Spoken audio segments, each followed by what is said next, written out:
Hello everyone. So I just saw Godzilla Kaiju Wakusei or Godzilla Monster Planet on Netflix. Overall, I liked it. To be honest, I wasn't too excited for this one since I'm not a big fan of the 3D animation cell shading thing that they were going with, but I feel they kind of pulled it off, so that was surprising. One problem I had with it is it really feels like a long commercial for the next installment, which I think dragged it down and kept it from being great, but we'll see where it goes from here. As a longtime fan of the series, I loved all the references they packed into it, especially the stuff involving the aliens.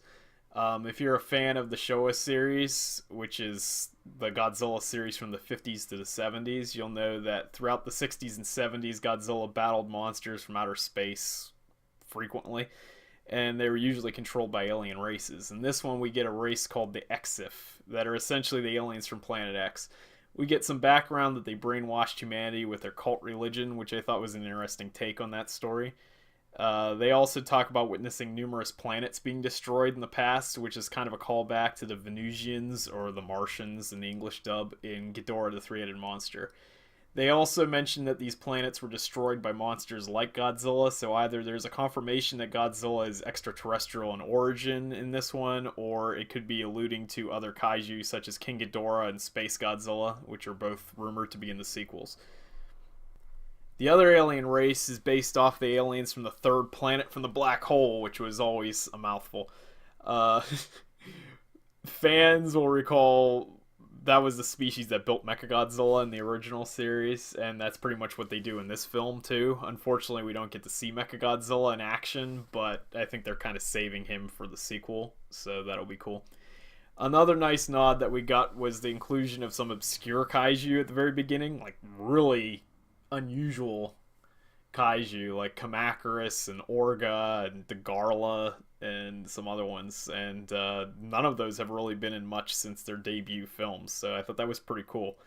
I kind of wish they would have just actually had them in the movie instead of just being shown briefly in the beginning, but that kind of leads to my biggest problem with the film in that it seems like an hour and a half long commercial for the upcoming films, like I said before. And for the first anime film, not a whole lot happens. When I first heard they were making an anime Godzilla film, I figured we'd see a bunch of kaiju battles and that sort of thing, because I figured it'd be a lot cheaper than in live action. But what we got is essentially, the Moby Dick type story with the main character is Sakaki Haruo essentially playing Ahab to Godzilla and risking everyone's lives for a personal vendetta, so it wasn't exactly an original plot. Godzilla himself is another unique take on the character. After the strangeness that was Shin Godzilla, this seems to be slightly more traditional at first glance.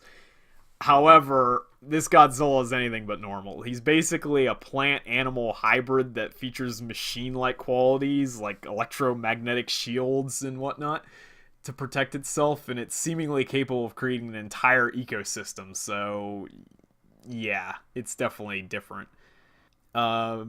Which I'm okay with in the long run, since any real fan of Godzilla can tell you that the timeline of one film rarely ever connects with another in the series, so you can do whatever you want with the character basically, and it won't really damage the continuity, since there really isn't one.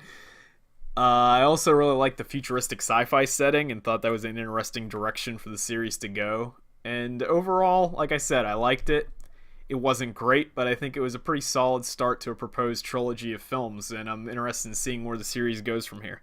So, yeah, if you like Godzilla or science fiction or anime and you haven't seen it yet, I suggest you check it out. Right now it's exclusive to Netflix, but I'm sure there'll be a DVD, Blu-ray release in the future at some point. So if you saw it, let me know what you thought of it in the comments section, and thanks for watching.